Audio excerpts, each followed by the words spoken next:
You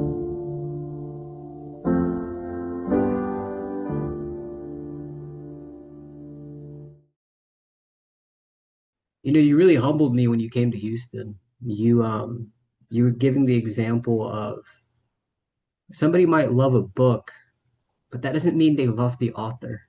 That's correct. It Yep. doesn't mean that they want to marry the author or something Yep. like that. And I thought that was so funny because I'm a writer and I never considered it, but subconsciously, I think ideas like that have crossed my mind. And I don't think I'm the only one. I think a lot of people, they kind of hope that whatever they're talented in, whatever they're good at, maybe it will win them over in the eyes of people.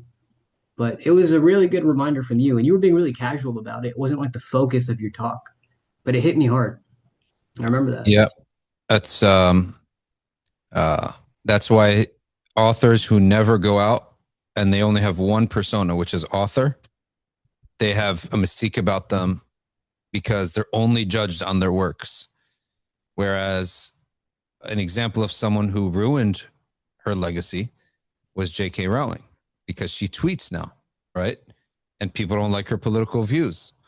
So the book is now seen in a different light. So the opposite is the author of the Hunger Games. Nobody knows anything about her. She hardly shows up to awards or ceremonies. She doesn't tweet. She doesn't social media. And all you have to judge her on is her books. So that's why people, it's different. Stephen King, he doesn't go up and you don't know his political leanings. So all you got is the books. With athletes, it's the same thing. The moment they start talking politics, no one wants to hear it. All right, you're ruining it because we're here for your athletics, and now you're ruining it by talking politics. So, Yeah. And the other example you gave, if I remember correctly, was, a person could look at a bridge and be like, oh, it's a nice bridge. Thank you for the bridge. But you're never really thinking about the inventor of the bridge. Just like, yep, all right, it's functional. That's about it.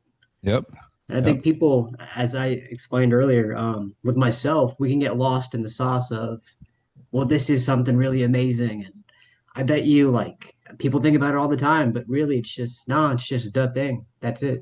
yep, yep. Yeah. But that being said, there is a line that I wrote one time in one of my Mhm. stories. Are we on, by the way? We are, yeah. Is that cool with Okay. you? Yeah, I'm good. Yeah. Okay. Yeah, so there's a line I wrote in one of my stories, and it goes, it is the destiny of every man to meet God, but it is not the destiny of every man to become religious. And I'm curious about this because in the time of the Prophet Sallallahu Alaihi Wasallam, he was a wise man, an intelligent man, no doubt about it. He must have understood that there's gonna be people out there that will subscribe to the faith, but maybe they'll never become religious. And Yep. I'm curious, did irreligious people exist in his time? In the time of the Prophet, peace be upon him, Yes. um, in the time of the Messenger, sallallahu alaihi wasallam, we can't say that there were people who were completely checked out and identity born Muslims only.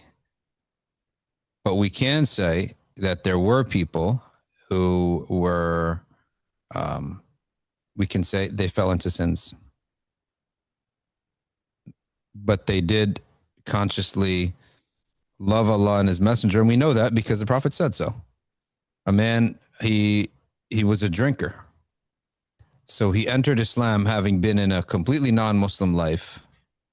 Enters Islam, it's not going to be a light switch. His old habits, they still were pulling him back, reeling him in. And his old habit was drinking. So one time a Muslim said something bad about him because he keeps drinking alcohol and getting drunk in the streets.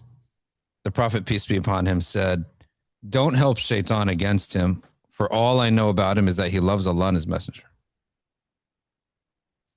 Okay. And so we can say for sure there are people who fell into sins, but we wouldn't say that there were these types of people who knew about the prophet, understood the message, and totally did nothing about it.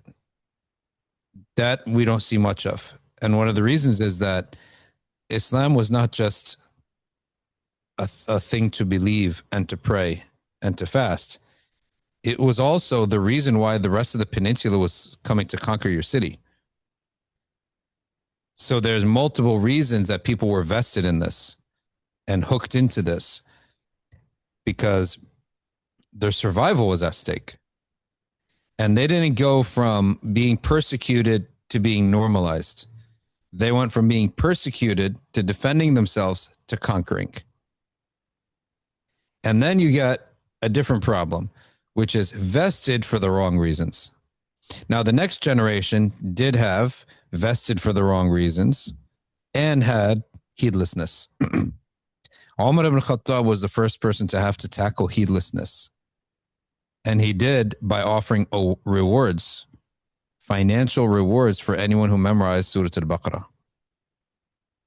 That's the first time this ever happened. And the companions had a very hard time grasping their head around this new generation of people who are Muslim, but are mentally checked out. And of course, that's what happens when you're born into a faith and the struggle of the religion is finished. Because when you're born into something that's being persecuted, you're like automatically, the whole situation, the political situation is too drastic to have no opinion and to not to take any sides. But second generation began to have that, and that it will exist until the end of time. Maybe the Prophet, peace be upon him, said that at the end of time, there won't be this. There will be two factions in the Ummah. One faction is pure Iman with no hypocrisy in it. The other faction is pure belief, a pure hypocrisy with no Iman in it. So the beginning of time, all the way again in the end of time, you only have two camps. In Mecca, it was believers and kafirs. In Medina, it was believers and Jews and hypocrites. After that, it was all mixed up. End of time, it will be kuffar and then Muslims and munafiqs. The end of time. Have you always been a religious person? When I was born, my parents weren't necessarily practicing Muslims. They practiced some things in Islam, like not eating pork, not drinking, not having a boyfriend or girlfriend, not doing drugs, not disrespecting your parents, fasting Ramadan. That's it. We didn't pray. We fasted. We had Siyam, but we didn't have Salah. And Salah, we were taught you do it if you have an exam, like something serious, you pray 2 rakas. But I hadn't even learned really how to make wudu properly until way later. So it's only because the other Egyptian kids out there, Arab kids, we were in that crowd, Lebanese, Iranians, some Egyptians. Some of their kids started to go off into directions that were very foreign to our family. And so that's when a lot of Egyptians said, we got to do something about this. And we should ground ourselves in deen, in religion. The old-fashioned religion didn't have vibrancy to it. But Salafi religion had vibrancy to it. It was like a young idea, and it was going out to cleanse out the old established order of things. All right.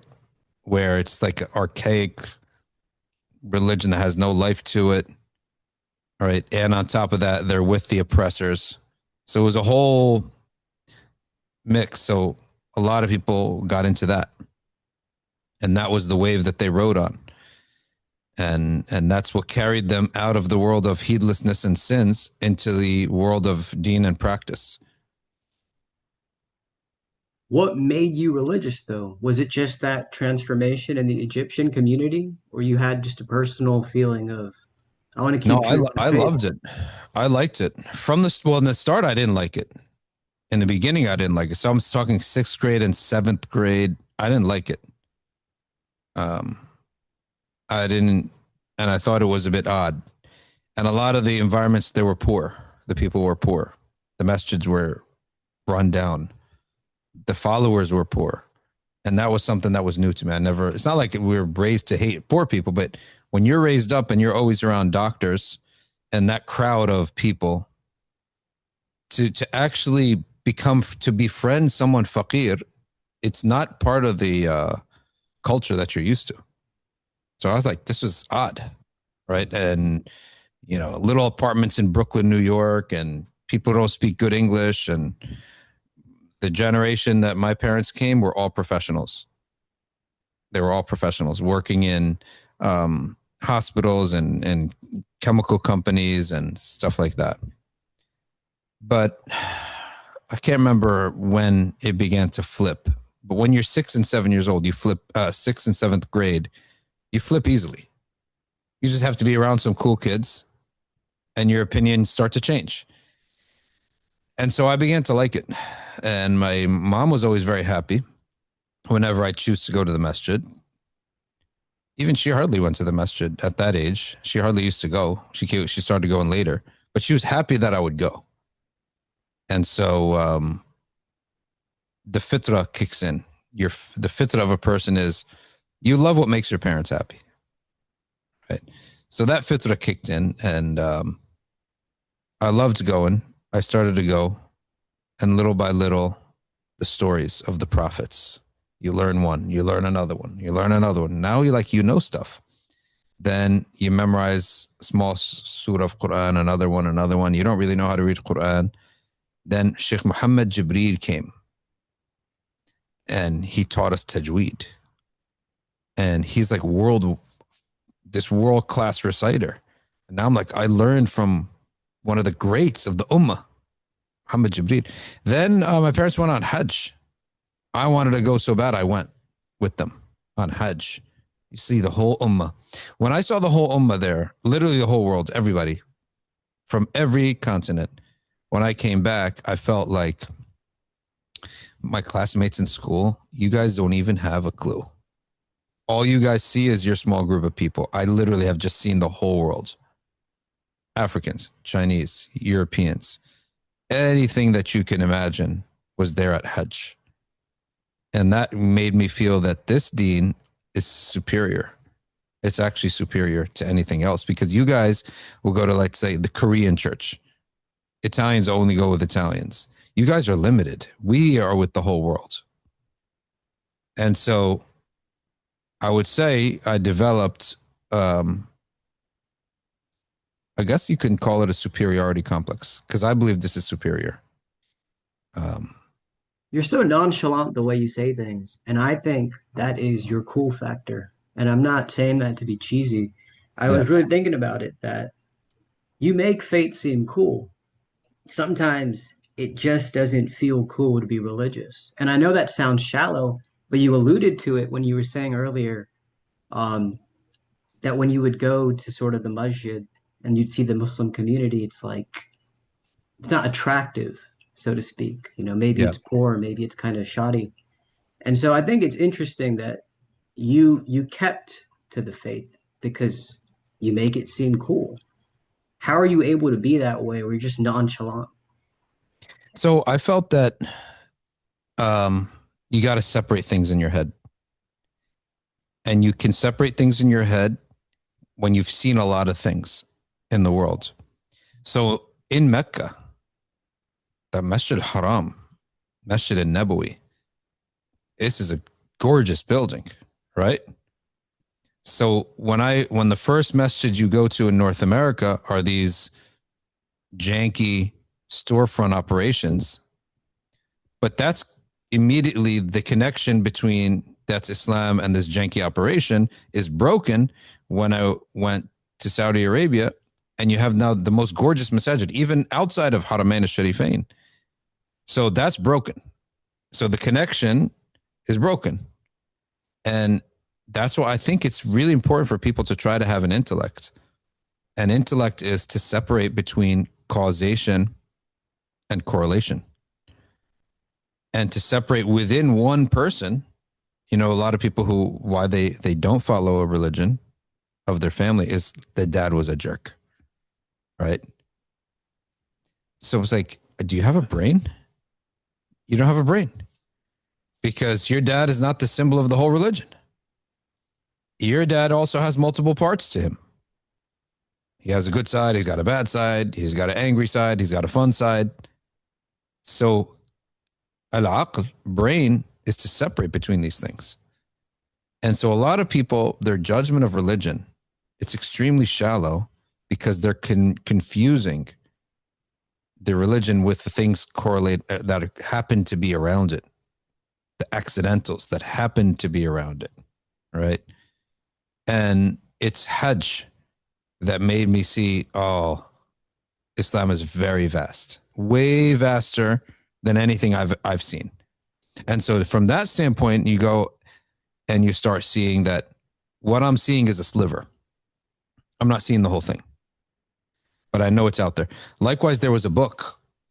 This was one of the best books for da'wah. It's called Understanding Islam and Muslims. It was like 20 pages, but it was a glossy picture book that brought you pictures of Muslims around the world, and it brought you pictures of Muslim history, Muslim architecture, Muslim inventions, Muslim script, how the Quran is written, the diversity of images you would see in Islam, and geographies that exist in our ummah. And then you guys, oh, this is a humongous thing. Like we are just like part of it, a small part of it. But this deen is a humongous thing that is in West Africa and in China and in Indonesia and in Europe, right? And he got like pictures of Bosnian people and pictures of Gambian or Nigerians and Tajikistanis and Arabs and, you know, and then the architecture, all sorts of different images of architecture styles. So you then, when you go into a janky little operation that smells like feet, you realize this doesn't symbolize Islam. This is just one group of people who happen to not have resources. And Yeah. and a lot of foolish people, misguided and stupid, they say, "Oh, this is Islam." It's like, what kind of data set are you using to make a judgment on everybody? Yeah. So That's a really that's good why it was important. distinguish. Yep. Thank you for sharing that. It makes me think also when I was younger, I remember the first time I went to Istanbul and I saw the Blue Mosque. It had a similar effect on me as Hajj did with you. Like, wow, it's not janky. It's Mm-hmm. actually something really impressive. It's a part of our history. And so it reminds me of something that Kant had said actually, where he says that the appearance of a thing is just as important as the contents of it. But as you said, you got to be able to distinguish between the two. You Mm-hmm. can't just equate them. That's extremely important. That's why appearance is, it's extremely important, and it's the lesser of two between appearance and form and substance. Substance is what's more important, but appearance is your advertisement. And sometimes Allah tests you by giving you the thing packaged in a bad appearance. That's a test. And not only is it a test, sometimes it's better for you. So there was a study done on university students who advanced and university students who didn't. And they came that there's only one factor that really mattered, which was an amazing factor nobody ever thought of. When the campus was bland and boring, the kids wanted to finish up quickly and leave. And they had no distractions. But when the campus was gorgeous, the brand name of the university, the prestige of the university was up and high. The kids went to college feeling they have arrived. So if you feel I made it, then you stop thinking, and now I'm going to enjoy my next 4 years and maybe 5 years. You stop thinking about your future as much. You stop fighting for your future as much. But when you go to a no name operation, when you go to a very bland, boring, and maybe even difficult student life, you don't think about now. All you think about is let me get what I need and get out of here. And in fact, that's the best for you. That's literally the best for you. And that's why religious leaders who have brand names and gorgeous places, you're doing a disservice. You're actually distracting the student. Now he feels, oh, I'm here, everyone. I made it. And let me text all my friends and show them. So that's taking up time and energy and attention. Therefore, it's not going into the actual beneficial stuff. And if you notice, there are Dar Ulums all over the world. They never fail to produce a product. Say about it all the negatives you want to say, that they're socially inept or awkward or they're unaware of things and all they know is two things. But they know those two things very well. They know the Hanafi fiqh and they memorize the Quran, right? They always produce because these people do not care about the frills. So the student goes in and there's nothing to be distracted with. He goes in, boom. And he's toughened up because his Dar Ulum, it's not a pretty place. You'll never go to one that say, oh, this is aesthetics. An artist made this, right? You'll never go to one that says that has that, right? So there's nothing for him to look at. He goes, he focuses on the studies. And through that environment, is taught not to be superficial. And his sheikh is sitting there. There's like a breadcrumb in his beard and a chai stain on his thobe, and that's the sheikh, right? By being there, that teaches him, don't judge by the outside.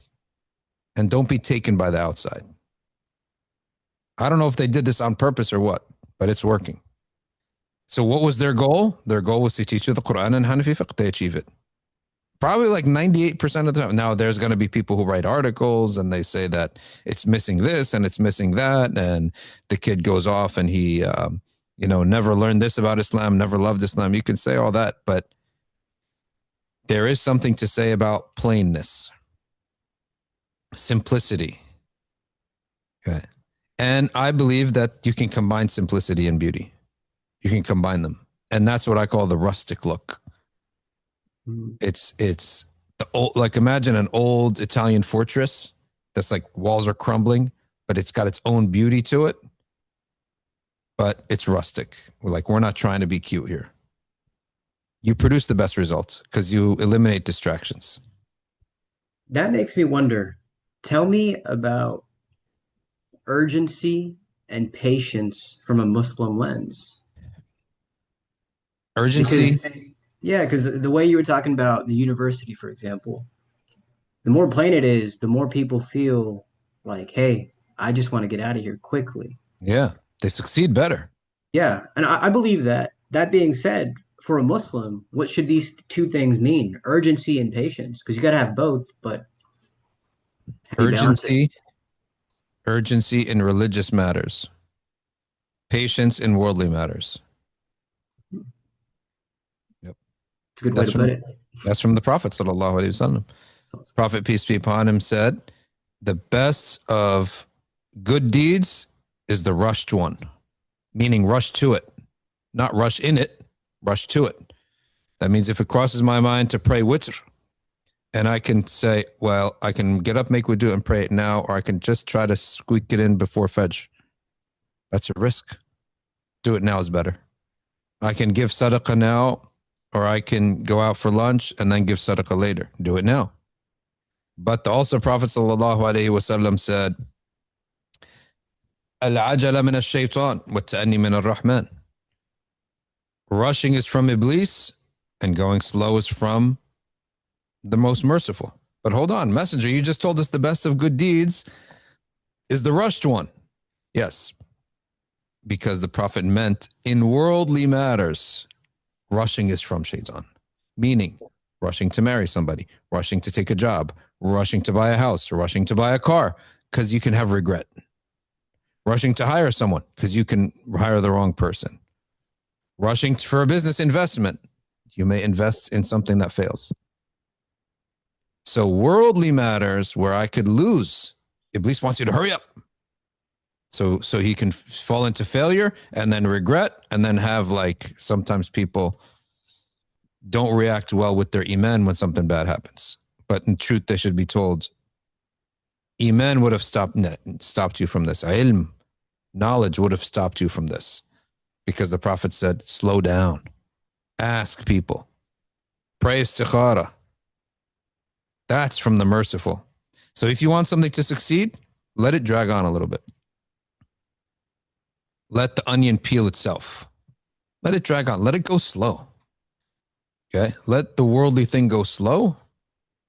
Then you're going to be good. I think your camera turned off. Um,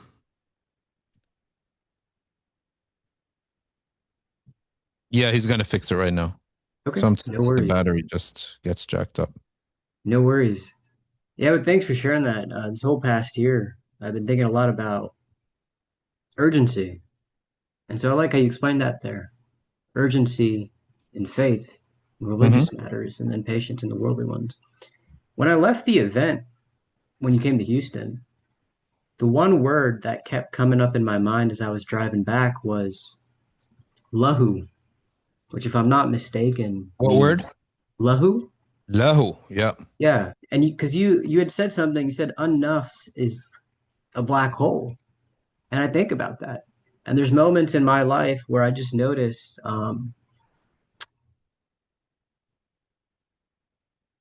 what is the best way to have a lahu detox? A lahu detox. You know, everybody's talking about it these days that we're all addicted to our phones, right? Because we can jump around from app to app to app to app to app, push the button down, pull the screen down, and see what new nice thing comes up. And so the fasting of our time is to try to fast from the phone. That's the most important thing.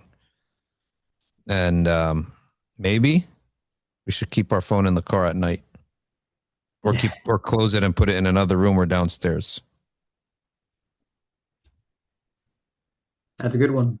I mean, that's it. The device is addictive, extremely addictive. So, but there's got to be a stop.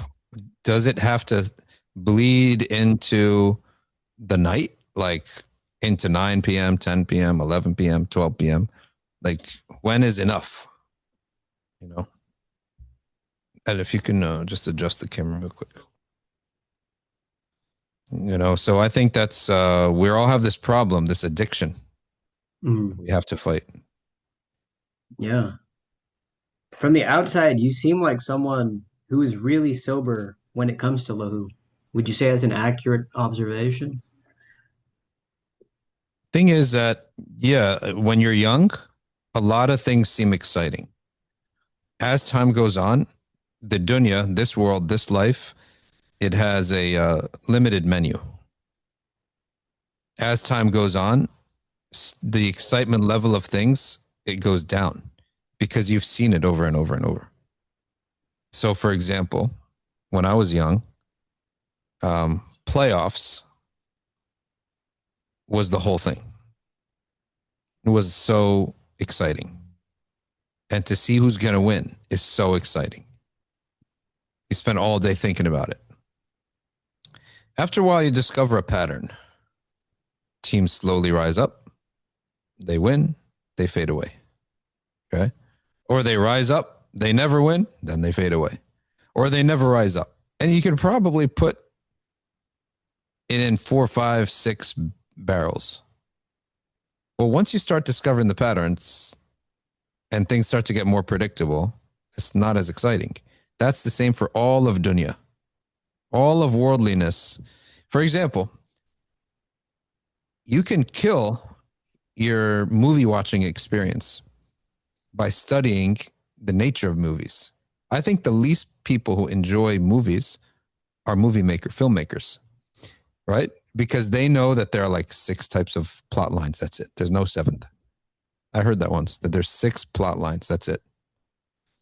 Then there are certain ways to develop a movie. There aren't 30 different ways. There's like two ways to develop a movie. And usually you develop it by focusing in on the main character so the viewer makes a connection and a bond with that character. Then you want to develop him. You don't want him to be flat.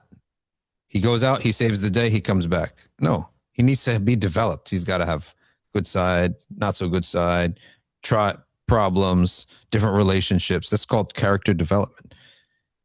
And so on and so forth, right? Then you have things you could do with the timeline of the movie. You could start the movie in the middle, then explain why things are now the way they are by going back. That was an innovation in filmmaking. No one had ever done it. You watch the old 50s movies, you would die. It's just a linear thing with flat characters. And as soon as the mystery is solved, the movie ends, right?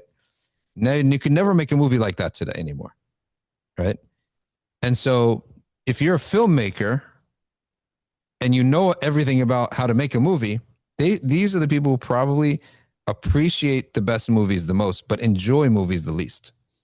So all I'm saying is that the dunyawi life, the worldly life, it has a predictable element to it. And over time, it's hard to become excited about anything anymore. But for us, that's not a depressing reality. That actually frees us up to be able to focus on spiritual reality. Spirituality is a term that is so vague to most people, they don't have a clue what we're talking about. And so for that reason, they won't appreciate it. But spiritual life is far greater than material life and far more real than material life. And the Prophet, peace be upon him, Hadith Qudsi, Allah subhanahu wa ta'ala says, Allah will show you things, okay, that no one else has seen. You will understand, you will be in a world nobody else is aware of. And you could read about this in certain Sufi books. But most people, it'll just boggle their mind. They won't understand how this is possible. But the spiritual world is far greater and does not have the attribute of boredom built into it that the material world has. This hayatul dunya is built into it, limitation and boredom. The guy who goes to every Super Bowl to broadcast the Super Bowl, right? He comes back and he says, it was a humdrum game. You know, it was in Houston. That wasn't so exciting. He's bored. Most people would die to go to a Super Bowl, right? And a young person is like the most exciting moment of his life to go to a ball game or something like that. But the guy who works there, it's just another day for them, right? Yeah. So, Tour guides, same thing. Yeah. So spiritual life does not have this. It is always fresh. It's always fresh.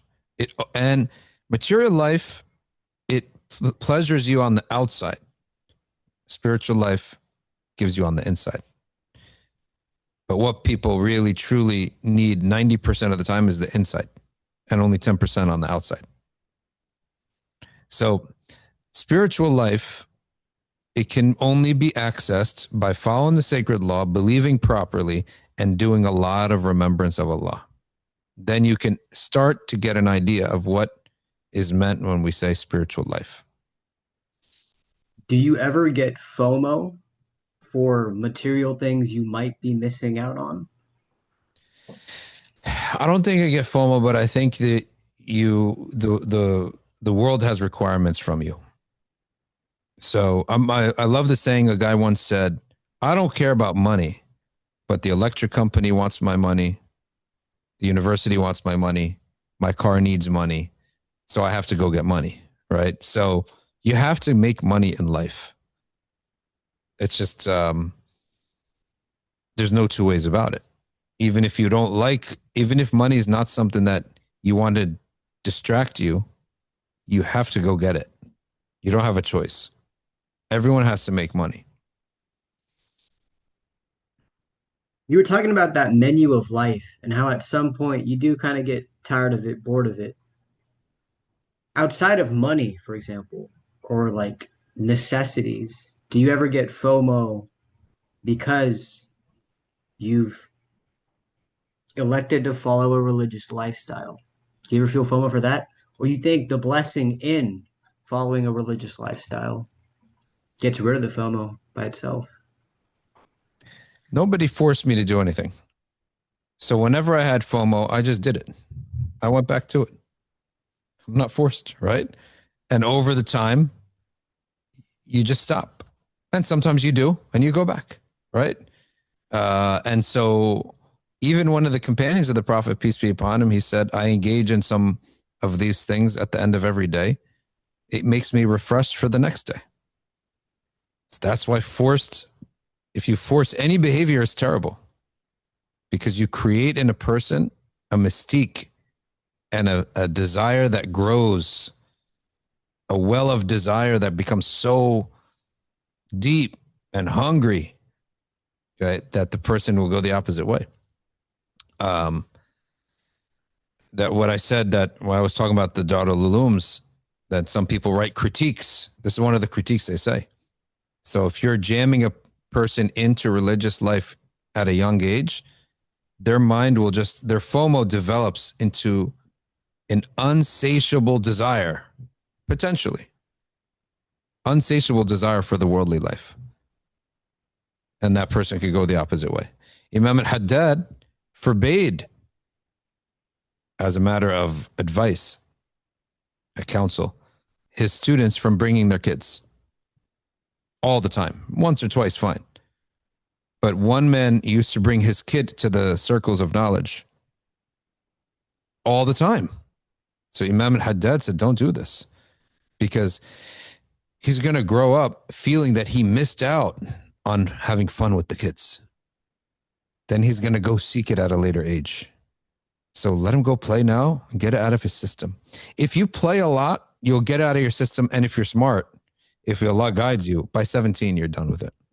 Maybe 17 to like 30, it's like part-time, right? You only need a small dosage.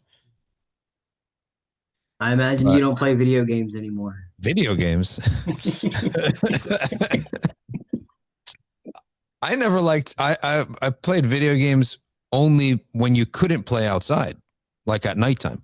But the idea that the sun is out and we can go and like play basketball or go to the beach or play soccer, and you elect to stay indoors to sit around like a bum and play video games. I didn't like that in my when I could play video games. When I did like videos, video games was for the nighttime only, right? Like when you can't do anything outside. Physical sport is way funner. Physical stuff, outdoors, get some sun, right? Break a sweat, compete.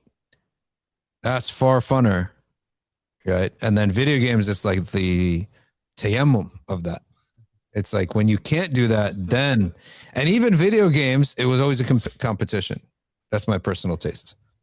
NBA Jam, stuff like that. But I know some guys who grew up on video games, and even as adults, they play video games. So I rag on them all the time. Yeah, I rag on these guys all the time. I enjoyed your Prophets and Demons series. I didn't get to watch the whole thing, but there was one thing you said in one of the episodes that really caught my eye. When Omer ibn al-Khattab radiallahu an, when he conquered Persia, the army sent him a letter that they found a slumbering giant in a tomb. Who was that man? I never got around to finding out. Oh, that was the Prophet Daniel. Whoa. And he was huge, tall, really tall. And the body was as is. And the locals used to take the body out when they used to pray for rain as a blessing. So they found him wearing a ring that had a silhouette of a man between two lions. Yeah, because the Prophet Daniel, one of the crazy king, one of the ministers, They plotted against him and they forced him into a situation where the king had to condemn him to death, even though the king loved him, but it was law.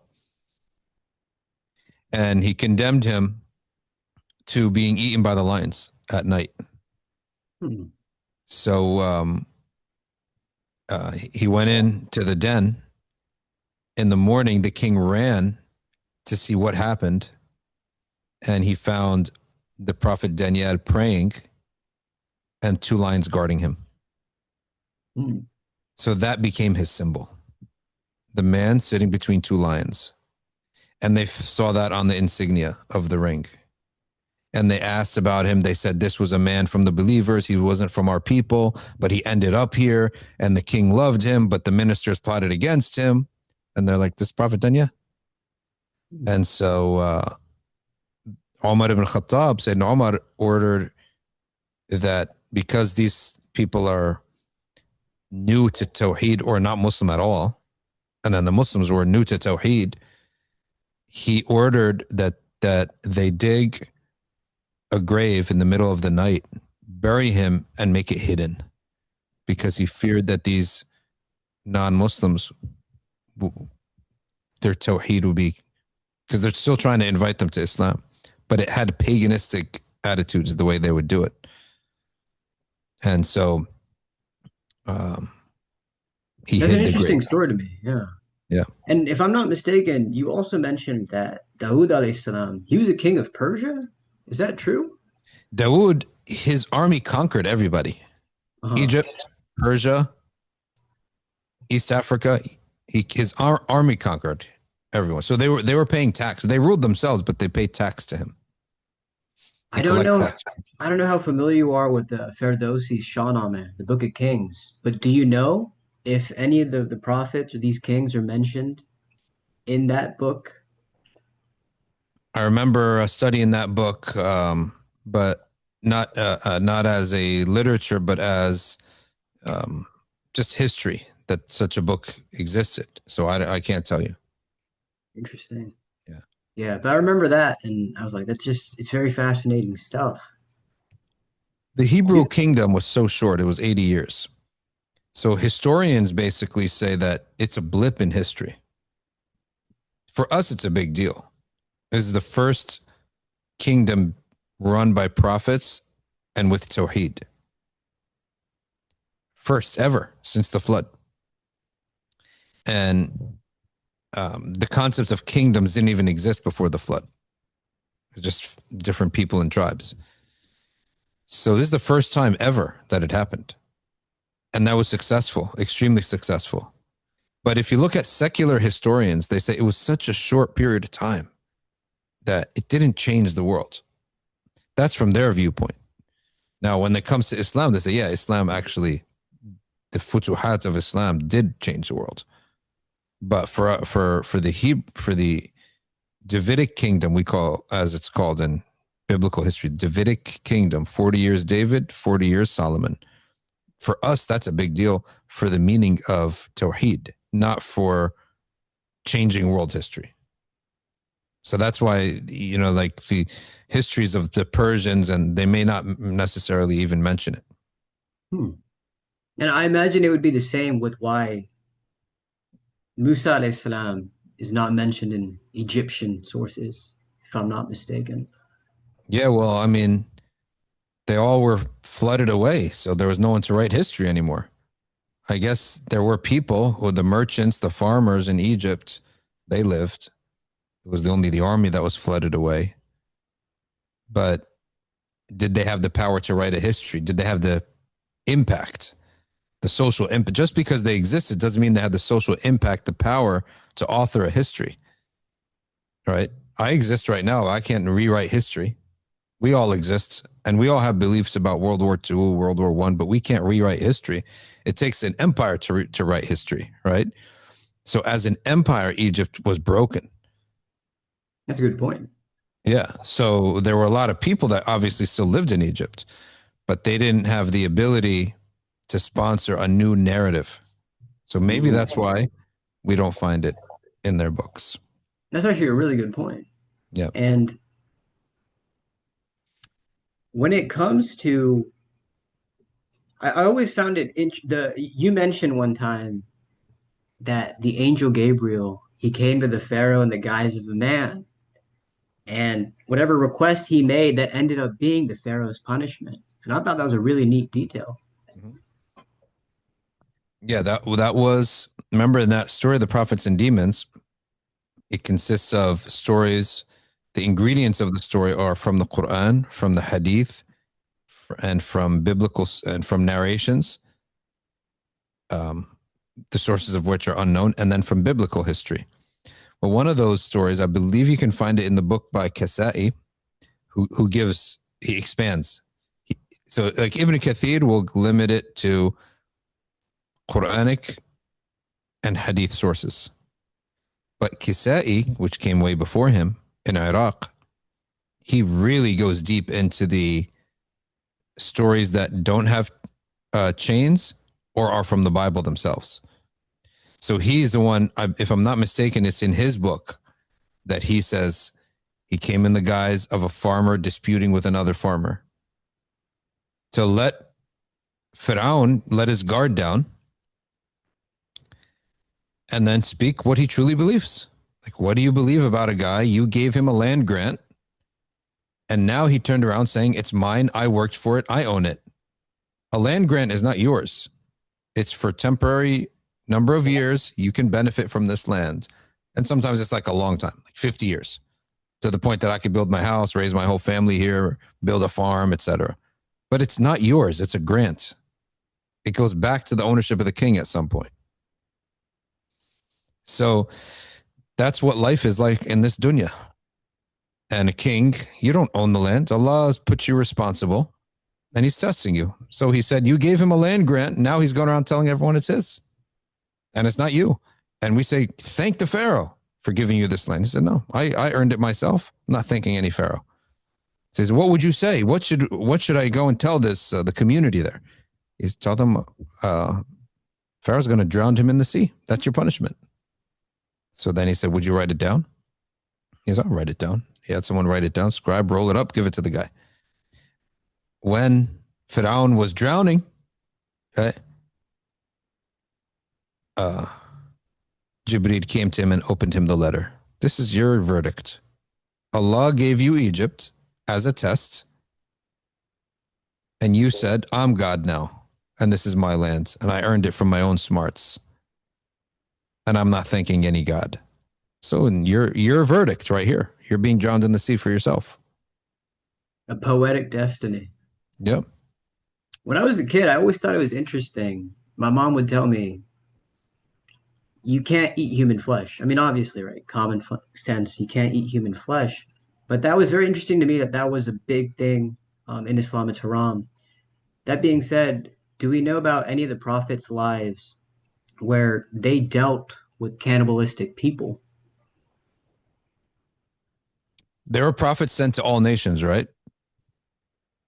And that hadith or that ayah, it's said to be intending prophets themselves or including non-prophets transmitting the prophetic message.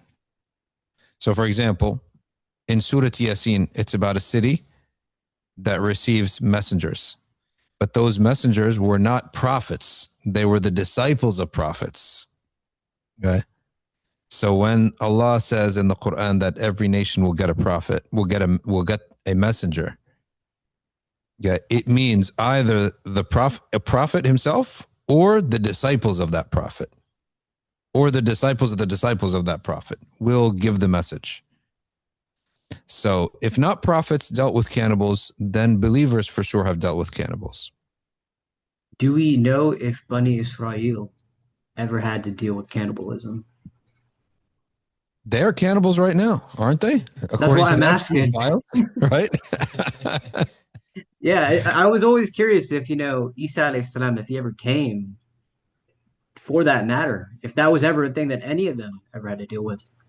That's ajib because um, I don't know, to be honest with you, if that was ever from the black magic Satan spells and deals with Satan that they're making, it always involves najasa and blasphemy and more and more and worse and worse and worse things to do as a human being. So just like the spiritual path wants you to do better and better and better things, the satanic path wants you to do worse and worse and worse and worse things, which includes, according to the Epstein file, what pizza and grape soda is basically cannibalism, eating babies and the guts of babies and stuff. And we can't say this like for absolute fact, but we can get very close to that because of the many different people who have reported this as connected with the Epstein files. But you know, who knows? That's Satan, it's Satan worship. Yeah. Getting powers from Satan. And Satan, yeah, Satan, evil jinn. Like right now, if I told you the Russian mob is behind you, you can do a lot of things, right? So that's not the shirk of saying anything actually has power, but in regular speech and parlance, yeah, the Russian mob, they can get you a lot. If I told you you can take a trip to Italy and the mob is with you, the Italian mafia is with you, I could do whatever I want in southern Italy, right? If I want tickets to a game, I'll get tickets to a game. You want tickets to the opera? We'll go to the opera. You want the nicest house on the Amalfi Coast? You get it because the mob is behind you. So we get the concept that evil people can give you stuff, can benefit you, okay, or give you material things. Well, unseen powers can give you more because what the unseen powers do is in any negotiation that you're in, they'll go whisper to the other side incessantly, give him what he needs, give him what he wants, cut him a good deal. Incessant whispering to everybody on your path, and all of a sudden you're the most famous pop star in the world. Why? Because he whispered to the agent, then he whispered to the record label, then he whispered to this person, then he goes around whispering to everybody, come and listen to this guy. Well, in reverse, how do angels elevate a righteous person? Same thing. The angels will go whisper to the righteous people, go listen to this man, go benefit from this man, love this man. Okay, so satanic forces are operating in the same way as angelic forces.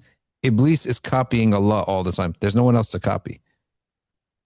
There's there's nothing else out there. He That was a copies great quote by nature. you. Yeah, That's a great quote by you. yeah. I said that's a great quote. Yeah. He copies Allah. He copies the system that Allah created. I'm really fascinated by Greek mythology, and Greek mythology is littered with satyrs. And I With what? remember there's littered with satyrs, or fawns, half men, half goats. And I always found the hadiths interesting that I don't remember it exactly, but a Sahaba, he captured a bandit. And the bandit said, "Let me go or my people are going to get you." And he says, "Who are your people?" And he lifted up his pants and he had hooves. That makes me wonder, can we really see jinns? We can see jinn if they come in human form, and you can, as an exception, see jinn in their own form, as an exception, not as a rule. But the satyr is a jinn, and the Prophet ﷺ, if not hadith, other authoritative sources have told us the jinn, they have difficulty, and even some angels, when they come in human form, if they're not strong enough, they have trouble taking the human hands and feet. So this concept of a human, but he's got like some ears or hooves, that for sure is a jinn who is weak and came into a human form as best as they could, but then got trapped. Because once it gets trapped or killed, it can't go back into its other form. Mm-mm. Okay. So does And that that's mean why, that they'll have to live as a satyr forever? yeah, if you capture it, yeah, it would stay in that form. Oh, And if and the rules of that world now apply to it. So for example, if there's a jinn right in front of me and I fire a bullet, it won't kill the jinn, right? But if a jinn takes a material form, now he's susceptible to our rules. I can shoot it and it would die and it would be as is right in front of me. So the things that you're referencing, I believe, would fit in the category of jinns who took on human forms as best as they could, but they couldn't get the feet and the hands right. What is the most horrific horror story you know with jinns? There is a lot. There's a lot. There's a lot. Um, I'll tell you the worst story because the guy was so stupid. He wanted to see jinn badly. So he followed a book that he found on how to see jinn. And the book said that you have to say certain incantations, but before you say them, you have to, for 40 days, not see light, not purify yourself from najasa. At any given time, you have to have some urine on you. Not ever make tahara, make wudu, not pray, and not utter the word Allah or hear the Quran or even hear the word of Allah. And this fool did it. He said, I wanted so badly to see what the jinn look like. So this man sacrificed Salah for that. That's why I say this is a horror story, because that's the worst thing that could happen, is to abandon your deen like that. So he goes into the basement of his house in Jordan and he tells his wife, you slip me food at night only. Nobody talked to me. And she's like, okay, this is crazy, but what can I do? She should have, right? She slips him food every night and he's just in the darkness saying these things that are in the book, which is incantations to attract the jinn. And according to his narration of the story, he basically says nothing happened for 35 days, which shows actually he was pretty patient, persistent. Absolutely nothing happened for 35 days. But that's what it takes to detox, or in this case, remove the good things from his head. And on the 36th night, and by this time he doesn't know the difference between day and night, that's part of it. Part of it is to get you into such a crazy warp zone because he doesn't see the sunlight and he's not praying. He doesn't know day from night anymore. You sleep, you wake up, it's dark. You don't know if it's 2 a.m. or is it 5 a.m. or 7 a.m. So he said he was laying down and he looks up and he saw a whole universe on a pin. The whole universe coming out of a pin. And that if the pin was moved, the whole the universe would fall on him. So he got really scared. And they said, out of that came the most horrific looking devil that had heads and tongues. And he snapped. He ran for his life upstairs, ran out of the house, speaking crazy language. They had to put him in a psychiatric ward. And so, of course, all his community came, his brothers came and returned him back to sanity and back to Islam. Make wudu, read Ayat al-Kursi all the time, recite the Quran, listen to the Quran.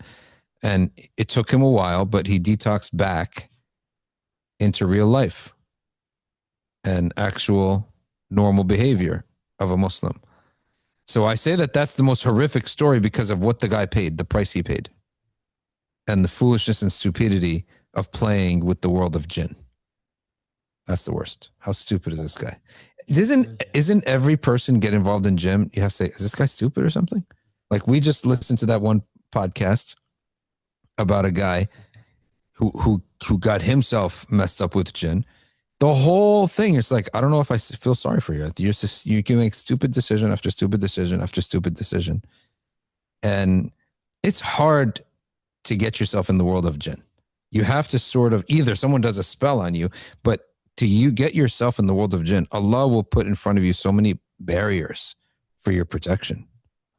You have to go out of your way and out of your deen in order to get involved with the world of jinn. So people should instead be more interested in the world of angels. And that's also accessible. The world of angels is way better. And it's hard to get in, takes righteous effort, just like it takes stupidity, but effort to get in the world of jinn. It takes righteousness and effort to get in the world of malaika. There was one old lady. Most old people, they get into the world of angels in a little bit. Why? Because the dunya is gone from them. Then the akhirah is coming. There was one old lady, a regular grandma from Alexandria, Egypt. And she used to wake up for tahajjud every night, and she never set an alarm. But she would pray tahajjud every single night. And when her family said, "How do you get up without an alarm? Your body's," she said, "No, malaika come and they knock on the headboard. I hear 3 knocks on the headboard." Yep. And she reached such a point of nearness to that world that she would talk to them. She would say, "I had a long day, 5 more minutes." And then they would knock again. 3 times, knock, just like sunnah. 3 knocks on the headboard of the bed. And she would get up, pray tahajjud. When I told you about spiritual life, this is what we're talking about, spiritual life. And she would be so filled with happiness. Her heart is so filled. And the rest of the day she spent doing whatever the family stuff is doing. And you just see an old lady, but she's the happiest person in the town, right? And the wisest and the closest to Allah, because she prays night prayers every day. Now that's the beauty of old age, is that now none of the distractions exist anymore. So before that, you'd have, I have to go to work. You can't pray tahajjud if you got to go to work. In the summertime, work tahajjud would be 3 a.m. How are you going to get up at 3 a.m. if you have to go to work? When you're old, you get to sleep in after fajr or ishraq. You got responsibilities. You got all sorts of headaches. When you're in the middle of life, you don't have the ability for spiritual life. The 2 people who have ability for spiritual life are the young people before all the responsibilities begin, and they don't get the same result because they're rookies. They're new. They're noobs. So they're new to spiritual life, and their desires are coming, growing. So they're messed up in the head. Too many desires. And then the responsibilities of life come crashing down on them for the next like 30, 40 years. Then old folks, now they don't have the desires of life, and they have the time. Now the only question is, have they built the habit, and do they have the health? So the righteous intention to take care of your health is so that one of the righteous intentions, I mean, many intentions, when I get old, I want to take advantage of my free time. What a shame for a person reaches old age, has all the free time in the world, but no health. It's waste. So she was very much a great example of what it means to be a regular person live spiritual life. But the key is the night prayers. The number one key to the spiritual life, it's the night prayers. Getting up, make wudu, and then they have a system. Everyone's got their own system. 2 short rakas, followed by 2 long rakas, followed by shafa and witr. And then some dhikr. And then you lay down until the adhan of fajr goes off. Imam al-Haddad, he used to wake up early in the last third of the night. Okay. And then he'd make a small cup of Arabic coffee. And then he would stay all the way up until ishraq. After ishraq, he'd take a small nap. Okay. Then he'd wake up again. Then, start his day. And then dhuhr. And then from dhuhr all the way to Isha for the people. Classes. So his own personal time of ibadah was last third of the night up to ishraq. And then his sleep would be from after Isha until the last third of the night, but also the nap after ishraq, after the sun's risen up. He'd take a nap, an hour or whatever. Then get up for breakfast, small breakfast. Then take care of the affairs of your day. And then dhuhr, from dhuhr to Asr, to Maghrib, to Isha for the people. And then maybe there's a break in between for dinner. That's it. That's the Sounds like a spiritual life. life without Huh? lahu. Sounds like a life without lahu. Well, they would do, the Arabs had their own form of lahu. I attended it. We attended it, right? You were with us in Yemen. The two brothers here were with us. You weren't with us? Ah, you missed it. So we go to the Sheikh's house in Yemen. Yeah, you saw the videos. Oh, you attended. So the shuyukh, they need to unwind the people, the students. So every month or two, they have this gathering in their homes. They have some food, they got tea, they got sweets, but they also bring out the singers, the microphones, the duff, and the Shafi'is, they permit the flute. And so they'll permit the flute, and then they'll have people get up and do their cultural dances. So you'll have Indonesians, you'll have Arabs. If you may have East Africans, you may have West Africans. We had an American do a roll, a flip. Yep. And so they're just having fun, chit chatting, having fun. It's a party, right? But the songs that they're singing probably are like praising, like nice, good things. It's not like so far off from the deen, right?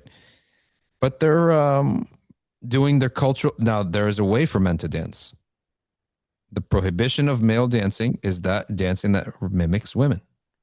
So moving the hips. Like if anyone goes to those to those gatherings and the guy moves his hips, he's going to be scolded, if not hit. Shaking his hips, shaking the shoulders, not acceptable. So the male dancing is from the waist down with his feet, with his legs, like river dancing almost. Step up, step back, whatever. I don't know. I don't know how to do it. Like the Debka, for example, like the Debka or the Syrian Hadra, right? That's how Syrians dance at their weddings too. If you go to a Syrian, it's like a line dance with that, right? Moving the legs and the waist, but not shaking your hips or your shoulders or your hands in a feminine way. And unfortunately, this has spread to Egypt. Male belly dancing. You need to go home. Those guys need to be caned. They need caning. The guy comes to California and opens a belly dancing like studio to teach women how to shake their hips, move their hands in a feminine way, move his shoulders. Does this guy not need caning? He needs to be shaved his head, enlist him in the army. He needs to, public shaming needs to come back. He needs to be shaved his head and enlist him in the army. Right? Send to Dagestan, eh? Send him Dagestan 3 years and forget. Yep. How often do you get mistaken for being Pakistani? Some people think I'm Pakistani. Yeah. I Until did for a they. long time. You thought I was Desi? Yeah, I did. I mean, I noticed your last name, but I always thought you were Pakistani. You could pass for anything. No. You could pass for anything, actually. Right, Ahmadzi? Look, he can pass for Egyptian. He can pass for Afghani, right? Palestinian, even. You're Desi? I'm Pakistani, yeah. Yeah. Yeah. How often do you get mistaken for being Shia? When you came, my kid sister was like, "Oh, I thought he was Shia." Shia, how? Because of the black turban?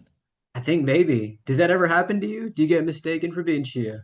No, never. Yeah. Never. I don't know. Do we believe in all 12 imams? Is that a thing for Sunnis as well? Okay, so Sayyidina Ali bin Abi Talib, no doubt about it. Hassan, Hussein, Ali Zain al-Abidin, Muhammad al-Baqir, Jafar al-Sadiq, Musa al-Kadhim, and usually the names start to peter off there. Not many people know beyond that. That's, by the way, one line too. Hassan has his own line. Then Musa al-Kadhim is not the line of the Habaib of Ba'alawi of Yemen. Their son, their Musa al-Kadhim's brother is, I think, Ali al-Uraydi. Then the Habaib's lineage goes from there. So there's a lot of different lineages, right? But these imams that I just mentioned are Sunni imams. And Musa al-Kadhim, when he has a son, is that son going to be astray or something? No. He's also going to be an imam. I just can't remember his name off the top of my head. But off the top of my head, those are the main. Then there's Zayd, right? There's Zayd. All these, we consider them true and sound imams. And any narration about them that rejects or disrespects Abu Bakr and Omar, we say is false. Ja'far as-Sadiq himself said, Abu Bakr gave birth to me twice. He's related to Abu Bakr in two different routes. So those are any narration saying that Sayyidina Ja'far as-Sadiq cursed, rejected, disrespected the companions, Abu Bakr and Omar, is a lie. How does Shiism become a thing when there's so many imams and they live an entire generation? I mean, wouldn't it be during their own lifetimes, wouldn't they be saying to people, "Hey guys, we're not doing anything new here." So how does the whole movement become invented by itself? I think probably through narrations that are not um, traced back and then spread amongst people. Like, well, think about this. It's not so hard to alter the mentality of an entire nation in one generation. It's not hard. I mean, you're asking and you're saying, because you're saying Abu Bakr and Omar, for example, being great Sahaba, Sayyidah Aisha, being the mother of the believers, in your mind, you're saying it's so widespread, right? Okay. What's more widespread? The fact that Abu Bakr and Omar were companions, or the fact that men are men and should only have sex with women, women are women and should only marry men, right? Which is more obvious? The latter, obviously, right? But here we are living amongst a people who have been manufactured mentality that men could also be women and men can marry women. And that Five Pillars today puts out like a post about Pride Month, and then they're getting like roasted in the comments section. People are acting like they're complete shock that you don't believe in the LGBT worldview of gender and sexuality. How many generations did it? One. You go Yeah. back to 1995, you couldn't say this nonsense, right? You go back to 1995, you couldn't say a man was a woman or a woman is a man. You go back to 1985, you couldn't openly speak about being gay, right? So the beliefs of people, you can change the beliefs of an entire nation very quickly. Yeah. You explained And that really well. Yeah. yeah, so the idea that a theology changes, that's easy in comparison. Yeah. Yeah, it was only recently I learned that how mainstream Shiism was in the Mughal Empire, for example. I didn't know that until, but modern day, yeah, there's a lot of Shias out there, but it's a different dynamic than I imagine what it would be before. You know. Mm-hmm. But Yeah. I had a great time speaking with you, Dr. Shadee. Likewise, my pleasure. I My appreciate pleasure. this. I'm wondering, do you have any closing thoughts? Anything you felt like you wanted to say, didn't get a chance to, or something we No, didn't I'd do? like to see more of your stream and develop. You're a good interviewer, so inshallah you'll have success Allah, interviewing more yeah. people. Thank you. Thank you. There is one Yeah. last thing I wanted to ask you though. It was Sure. I like this one thing you said. No one can change the fact that happiness is based on comparison. That being the case, what do we even make of happiness if it's gonna be based on comparison? Yeah. Well, a huge, huge, huge part of happiness is based on comparison. So that's why they say, for example, when you buy a car, don't go around looking at cars anymore, right? And that applies for everything because you're going to have buyer's remorse. And that's one of the examples of comparison, right? Happiness by comparison. When you get uh, any good thing in life, don't go around looking at other people's version of it because you're just going to feel down about it. The Prophet, peace be upon him, the Quran tells us intentionally, you should look at those who are suffering, those who have less than you. When you've identified them, look at them. The Prophet commanded Abu Dhar to love them, to be with them, because it takes the edge off of your love of the dunya and your discomfort and unhappiness with yourself. So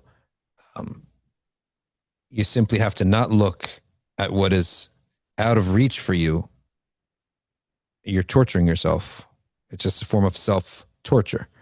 You shouldn't look at these things. And all of social media is making mostly young people and females in particular full of misery, full of unhappiness, and dying for more attention and trying to be what they're not, and Yeah. unhappy with themselves. Sometimes you see a person absolutely perfect life, but then I got to get this plastic surgery, got to get this filling, get this, and all of a sudden you have someone who looks, far worse than they were before. Why? Because a psychosis developed. Yeah, there's an Looking at other interesting. people's blessing can form a psychosis. That's why Allah also mandated zakah, because certain parts of community life, it's unavoidable to look at each other, such as salah in the masjid, such as community life in general, family life in general. So you live, and that's why the Sharia mandates you give zakah in your local community, not sending it overseas, because in the local community, the poor people are seeing you every day. Or then you as a poor person are seeing the rich every day. In order to remove that envy and to remove that hasad and to remove all those bad feelings, Allah's mandated that they give you some of their money every year. So you said, oh, I love these rich people now, right? I love these rich people. I have no envy for them. They give me some of their money every year. That's why Allah mandated zakah. So he What? mandates zakah, also mandates not looking at those who have a very nice, beautiful dunya and not showing off, so that you may make other people feel bad. Yeah, that's a good point. A hard game to balance, but it's a Mm-hmm. really good point. Yeah. Yeah. Yeah, thank you again for being here. I My really pleasure. enjoyed Thanks this. for having me on. Until next time, inshallah. So All right. yeah. Sounds good. Assalamu alaikum. Jazakallah khair. Assalamu alaikum.